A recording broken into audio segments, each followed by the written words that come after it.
Good morning students. Last class में हमने accrual basis concept और मैचिंग कंसेप्ट इसको हमने क्लियर किया था।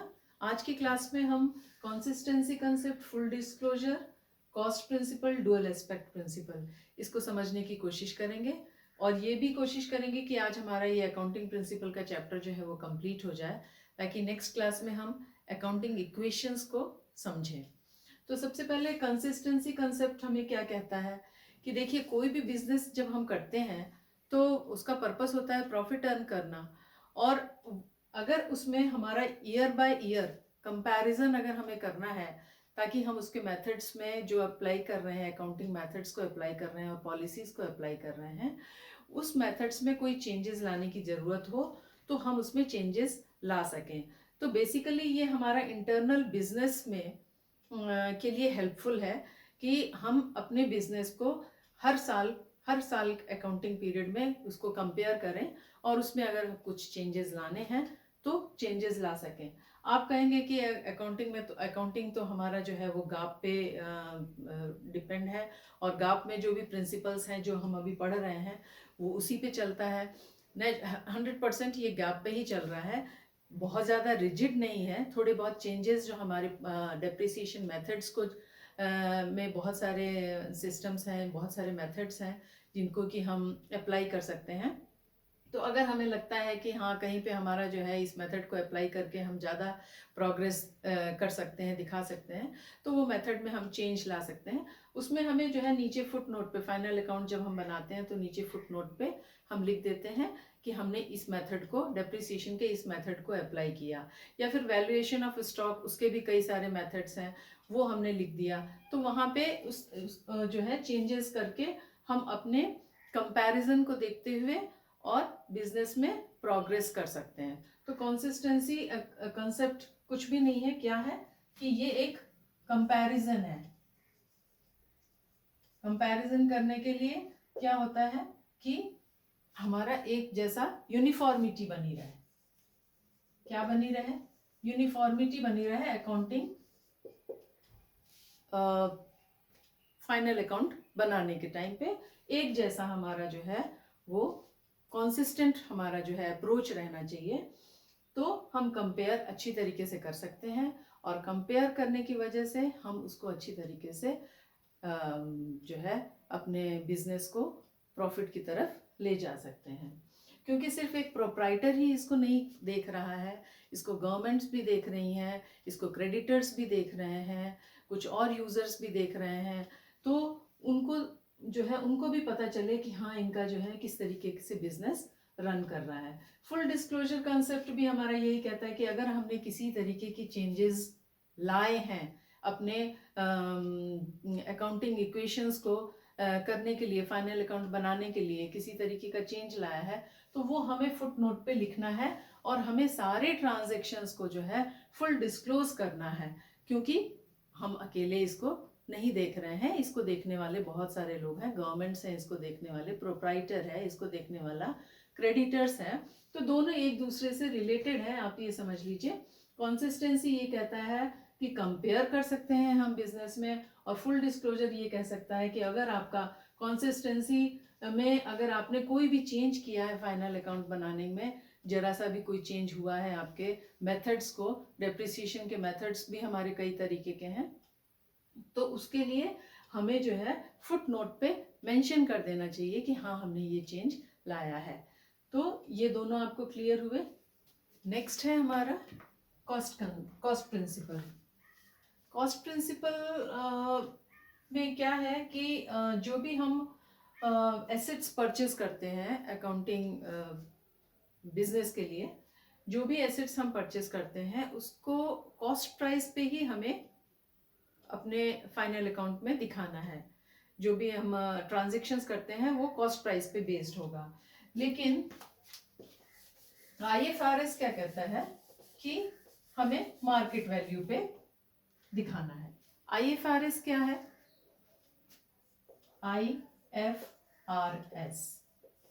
IFRS हमें कहता है कि हमें अपने एसेट्स की मार्केट वैल्यू शो करनी चाहिए। IFRS यानी इंटरनेशनल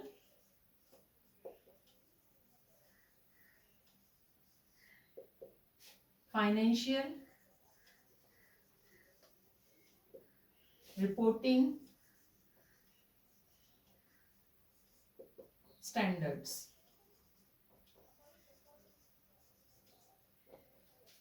ये कहता है कि हमें मार्केट वैल्यू पे एसेट्स को शो करना चाहिए। और गाप क्या कहता है, जो हम अभी पढ़ रहे हैं, गाप कहता है कि हमें कॉस्ट प्राइस, जिस समय हमने खरीदा था, एक्वायर किया था एसेट, हमने कोई भी लैंड बिल्डिंग मशीनरी हमने जब एक्वायर की थी, उस समय जो कॉस्ट प्राइस था उसको हमें शो करना चाहिए। तो यहाँ पे थोड़ा सा चेंजेस देखा आपने कि इंटरनेशनल फाइनेंशियल रिपोर्टिंग स्टैंडर्ड्स कहता है हमें मार्केट वैल्यू पे होना चाहिए, और गाप कहता है कि कॉस्ट प्राइस पे हमारा जो है वो हमें फाइनेंशियल अकाउंट में शो करना चाहिए। इससे क्या होगा, मार्केट वैल्यू और कॉस्ट प्राइस दोनों में अगर हम इस पे शो करते हैं या हम इस पे शो करते हैं तो हमारे प्रॉफिट एंड लॉस जो है वो अप एंड डाउन्स होंगे नेचुरली। किसी ने अगर मार्केट वैल्यू को शो करके किया है और किसी का आप अगर फाइनल बैलेंस शीट देखेंगे कॉस्ट प्राइस पे शो किया है, दोनों में आपको ह्यूज डिफरेंस दिखाई देगा। एक ही बंदे का आप अगर फाइनल बैलेंस शीट देखेंगे, एक मार्केट वैल्यू बेस्ड होगा, एक कॉस्ट प्राइस बेस्ड होगा, दोनों में आपको डिफरेंस दिखाई दे जाएगा।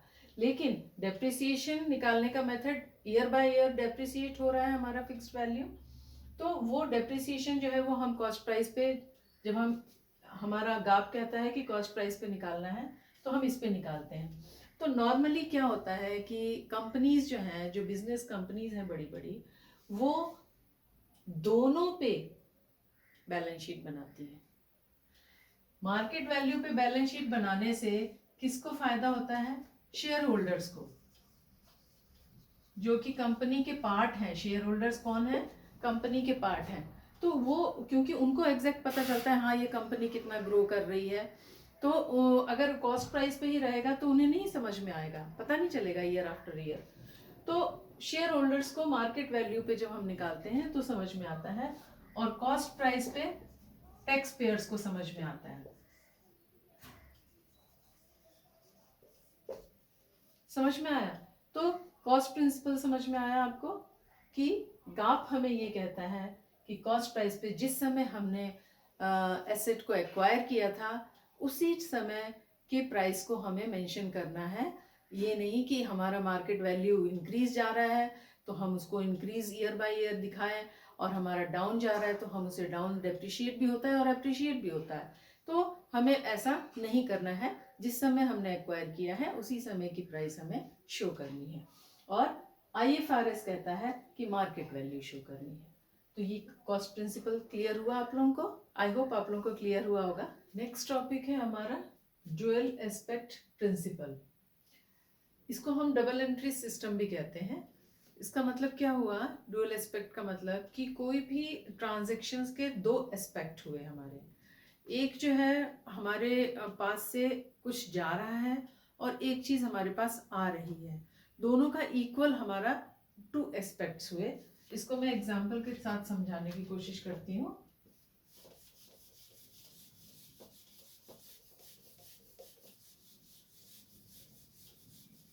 मान लीजिए गुड सोल्ड ऑन कैश पे, कैश पे हमने गुड सोल्ड किया 2000 रुपए का, गुड सोल्ड ऑन कैश, ठीक है। तो यहाँ पे मेरे पास से क्या जा रहा है, गुड्स जा रहा है मेरे पास से, गुड्स जो है वो जा रहा है और मेरे पास आ क्या रहा है, कैश आ रहा है। कितने अमाउंट का हुआ, 2000। कैश मेरे पास आया और गुड्स मेरे पास गया, तो डबल एस्पेक्ट हुआ हमारा अकाउंटिंग में।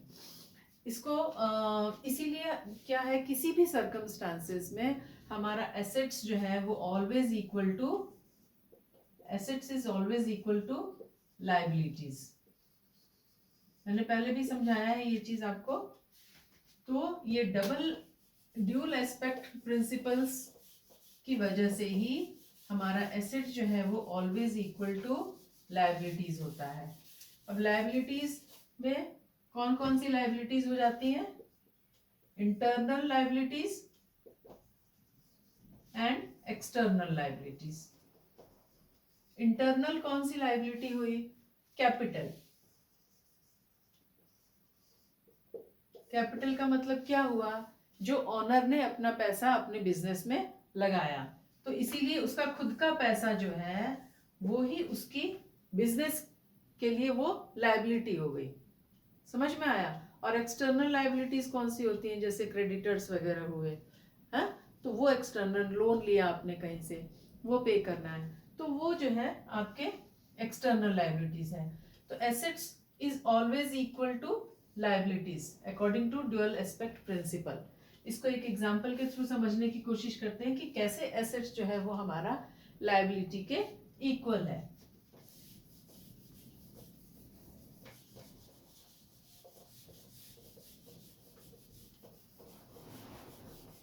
अभी मैंने जैसे आपको समझाया कि कैपिटल जो है वो लाइबिलिटी है, बिजनेस के लिए लाइबिलिटी है। समझ में आया? तो जैसे मान लीजिए कि 10 लाख रुपया कैपिटल लगाया बिजनेस में, ये हो गया हमारा एसेट साइड और ये हो गया हमारा लाइबिलिटीज। ठीक है, नॉर्मली हम लाइबिलिटीज यहाँ लिखते हैं और एसेट्स यहाँ लिखते हैं, एग्जाम्पल समझाने की वजह से मैंने आपको यहाँ पे ऐसे लिख दिया। तो 10 लाख रुपए कैपिटल लगाया ऑनर ने, प्रोप्राइटर ने, तो ये 10 लाख रुपए कैश उसका एसेट्स कैश जो है वो एसेट है, तो ये 10 लाख रुपए से यहाँ पे उसका एसेट हुआ। और चूंकि ये 10 लाख रुपया जो है वो बिजनेस के लिए क्या है? लाइबिलिटी है वो कैपिटल, तो यहाँ पे कैपिटल के रूप में हम क्या लिखेंगे? 10 लाख रुपीज। यहाँ पे कैश लिखेंगे और यहाँ पे क्या हो गया? Capital 10 lakh rupees. अब मान लीजिए कि उसने 5 लाख रुपए जो है बैंक से लोन लिया, बैंक से 5 लाख रुपए लोन लिया, तो 5 लाख रुपए एसेट्स बढ़ गया हमारा यहाँ पे। समझ में आया? और यहाँ पे क्या बढ़ जाएगा? किसको देना है? अब ये लाइबिलिटी हो गई ना, बिजनेस के लिए 5 लाख रुपए बैंक को वापस करना है, तो ये उसकी लाइबिलिटी हो गई, तो यानी उसको क्या बोलेंगे? क्रेडिटर्स बोलेंगे। मान लीजिए कौन सा बैंक है? बीओबी बैंक है। ठीक है, तो यहाँ पे भी वो क्या लिखेगा? क्रेडिटर्स में 5 लाख रुपए। ये हो गया आपका 15 लाख, ये हो गया आपका 15 लाख।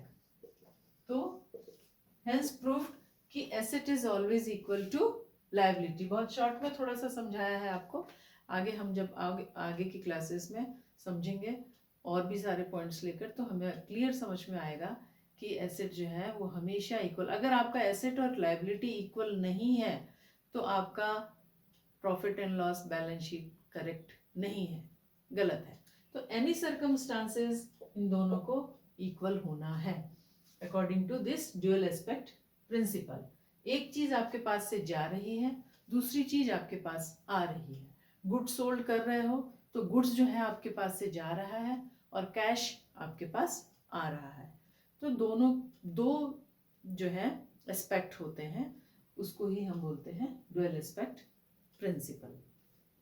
एक और ले लेते हैं पॉइंट, कंजर्वेटिज्म प्रिंसिपल। बिजनेस में क्या होता है कि हम प्रॉफिट से ज्यादा लॉस के तरफ कंसर्न रखते हैं कि भैया हमारा लॉस नहीं होना चाहिए। बिजनेस में प्रॉफिट हमारा जो है कितना हो रहा है उस पर उतना ज़्यादा हम कंसंट्रेट नहीं करते हैं जितना कि लॉस को बचाने की कोशिश करते हैं। तो उस लॉस को बचाने के लिए हम कुछ प्रोविजंस रखते हैं कि कुछ पैसा हमने प्रोविजन में रख दिया कि हाँ इतना पैसा मेरा डूबने का चांसेस हो सकता है, तो मैं इतना पैसा जो है बिजनेस में अलग से रख दूंगी, जिसको कि हम बोलते हैं प्रोविजन ऑफ डाउटफुल डेट्स।